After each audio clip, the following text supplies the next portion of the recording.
खबरों में बने रहने के लिए बेल आइकन दबाएं और फर्स्ट इंडिया न्यूज को सब्सक्राइब कीजिए। रुक करते हैं बड़ी खबर की ओर। राइट टू हेल्थ आंदोलन पर एक्शन के मोड में अब सरकार आ चुकी है और महाबंद में शामिल चिकित्सा कार्मिकों पर कार्रवाई की तैयारी कर चुकी है।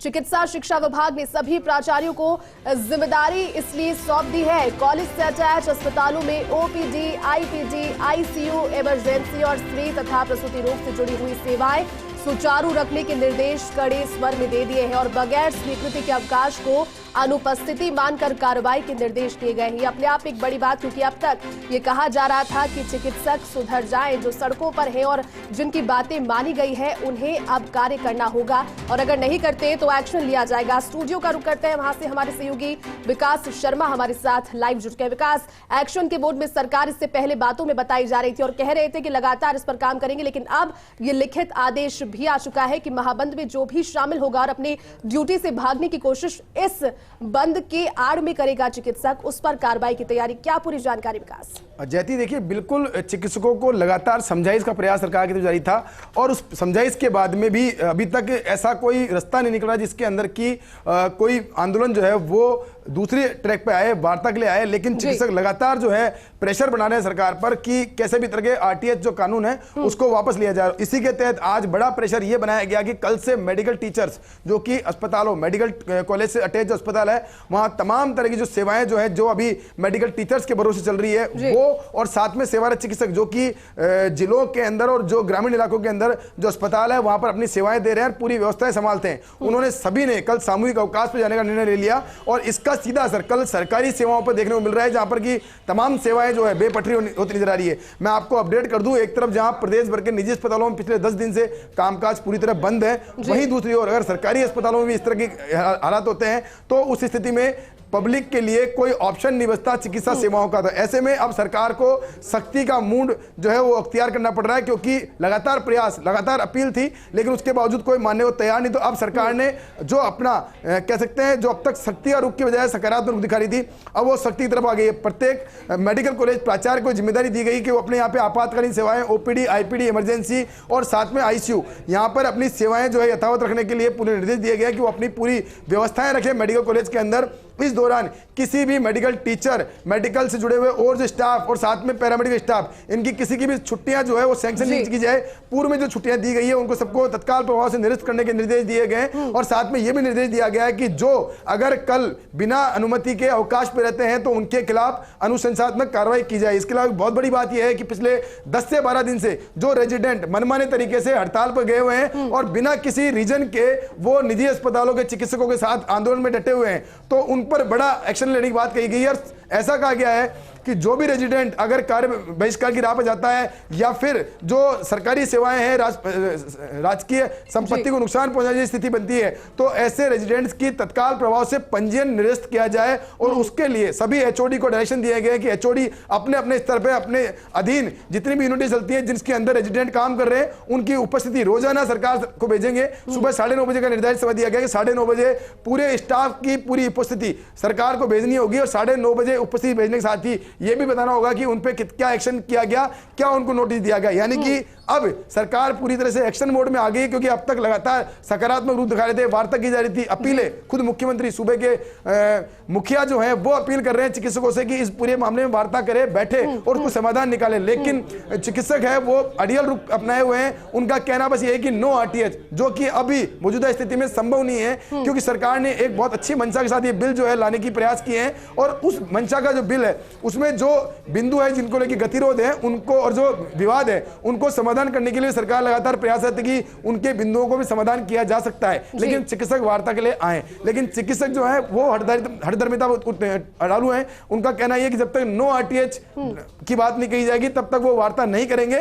पहले जो ये बिल है उसको वापस किया जाए, उसके बाद में चर्चा की जाए, उसके बाद में सरकार लेके सरकार अपनी मंशा स्पष्ट कर चुकी है। और आज भी जब आपने खास बातचीत की थी चिकित्सा मंत्री से, उन्होंने कह दिया था कि येस टू आरटीएच हर स्थिति में वो कर करेंगे। लेकिन कल जो महाबंद का आह्वान किया गया था, अब ये सख्त निर्देश आ गए हैं विकास, तो शिथिल तो वो कहीं ना कहीं पड़ ही चुका होगा इसके बाद में, और कल की कार्य योजना भी इसके बाद बदली जाएगी। कुल मिलाकर के आज के दिन को अगर देखा जाए तो दोनों ही ओर से एक्टिव रही। प्रेस वार्ता भी चिकित्सकों ने कर दी, इधर से चिकित्सा मंत्री ने बात की है, मुख्यमंत्री अशोक गहलोत ने फिर से अपील की है। तो आज का दिन भी कहीं ना कहीं क्या लगता है कि रात तक कुछ और बड़ी खबर इससे जुड़ी हुई सामने क्या आएगी? देखिए जयती, अभी तक की बात करें तो दोनों पक्षों में जबरदस्त टकराव की स्थिति है। दोनों पक्ष अपने अपनी बात पर सीधे तौर पर अड़े हुए हैं। जहां चिकित्सक जो है वो नो आरटीएच की बात कर रहे हैं, वहीं सरकार की तरफ से कहा गया कि ये बहुत बड़ा ऐतिहासिक कदम है सरकार का, तो इस पर रोल बैक नहीं हो सकते हैं। हाँ, जो बिंदु है, विवादित बिंदु, उन पर समाधान किया जा सकता है। रोकना चाहेंगे इस वक्त हमारे साथ प्रिंसिपल सेक्रेटरी टी रविकांत जी जुड़ चुके हैं। रविकांत जी, बहुत स्वागत फर्स्ट इंडिया में। लेकिन आज लिखित और सख्त निर्देश दिए गए हैं। कल महाबंद का आह्वान किया गया था, लेकिन अब कह दिया गया है सरकार की ओर से कि जो भी चिकित्सक इसमें रहेंगे शामिल और अपनी ड्यूटी से अलग रहेंगे, वो उन पर फिर कोई कार्रवाई होगी और सख्त निर्देश इसको लेकर क्या कहेंगे इसको लेकर? हाँ, इसमें जो है जैसे कि आप जानते हैं कि इस स्ट्राइक से जो है काफी आम जन को काफी दिक्कतें आ रही हैं। जी। तो हमने इसीलिए जो है जो हमारी मेडिकल कॉलेजेस के जो प्रिंसिपल्स को निर्देश दिए हैं कि जो काम पे नहीं आ रहे हैं तो उनकी सूचना जो है पूरी रिकॉर्डेड होनी चाहिए, कौन आ रहे हैं कौन नहीं आ रहे हैं, ताकि जो है आवश्यक जब भी जो हम आवश्यक कार्रवाई करेंगे ये सब रिकॉर्ड हमारे लिए काम आएगा।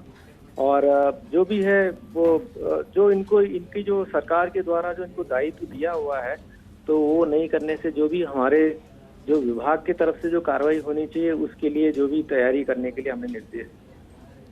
बिल्कुल सर, उसको लेकर के अब रेजिडेंट जिनके लिए कहा जाता है कि बैकबोन होती है मेडिकल सिस्टम की, लेकिन अब वो भी जब आंदोलन पर उतारू है उनके लिए भी अलग से निर्देश उसके लिखित दिए गए हैं। उसको थोड़ा दर्शकों को समझा पाएंगे कि कल किस तरह से जो लोग डर रहे हैं और ये कह रहे हैं कि मेडिकल इमरजेंसी राजस्थान में होगी, इस निर्देश के बाद कितनी राहत उनके लिए? वो क्या है कि रेजिडेंट स्टूडेंट होते हैं कि अब स्टूडेंट जब उनकी एडमिशन होती है वो खुद लिख के अंडरटेकिंग देते हैं कि हम कोई इस तरह का जो कोई ऐसी कोई काम नहीं करेंगे जिससे पेशेंट को असुविधा होती हो। तो वो सब वो रिकॉर्ड जो है अभी कंगाला जा रहा है कि जो भी इसमें है इसकी सारी की सारी जो किया जा रहा है ताकि जो है तो जरूरत पड़ने पर जो है हम आवश्यक कार्रवाई करें। सर, हमारे सहयोगी विकास भी इस वक्त हमारे साथ जुड़े हुए हैं और उस मामले को काफी जमीनी स्तर पर उन्होंने देखा है, आंदोलन में भी रहे, प्रदर्शन के दौरान रहे। वो आपसे कुछ सवाल अब करेंगे। Over to you Vikas. Sir, मेरा सवाल सिर्फ इतना सा है कि कल देर रात को रेजिडेंट्स के साथ वार्ता हुई है और वार्ता भी बड़ी सकारात्मक वार्ता रही। आप लोगों ने बहुत प्रयास किए और साथ में उन्होंने आश्वासन भी दिया था कि इमरजेंसी सेवाएं जो है आज से बहाल की जाएगी। फिर ऐसा क्या गतिरोध हुआ कि वापस से रेजिडेंट वापस गए और वापस जाने के बाद फिर से वही कार बहिष्कार? और क्या लगता है कि ये हठधर्मिता वाली रुख तो नहीं है सर? हाँ, ये क्या है कि इनकी पूरे राजस्थान के सभी कॉलेजेस के प्रतिनिधि थे, इनसे काफी हमने विस्तृत चर्चा की है। हमने उनको बताया कि ये सरकार की मंशा क्या है, क्यों लाया है आरटीएच और क्या इसमें क्या क्या प्रोविजन है, ये सब बताए गए हैं। प्रिंसिपल एसएमएस भी साथ थे। फिर हमारी चर्चा के बाद वो कन्विंस होके गए थे। उन्होंने कहा कि साहब जो है हम कल से इमरजेंसी और आईसीयू में काम करने के लिए आ जाएंगे। तो फिर आज सुबह वो उन्होंने जो कहा है उसके अनुसार वो आए। सर, एक अंतिम सवाल ये भी है मेरा कि कल सर राजस्थान में मेडिकल इमरजेंसी जैसे हालात हो जाएंगे। एक तरफ जहां पर आप देख सकते हैं कि निजी अस्पताल बंद है, वहीं सरकारी अस्पताल मेडिकल कॉलेजों में भी कामकाज बंद करने की बात की गई। तो कैसे वैकल्पिक इंतजाम करने के निर्देश दिए और प्रिंसिपल कैसे उन इंतजाम को फील्ड में उतार पाएंगे? वो हमारी सभी प्रिंसिपल्स के साथ मीटिंग हुई है।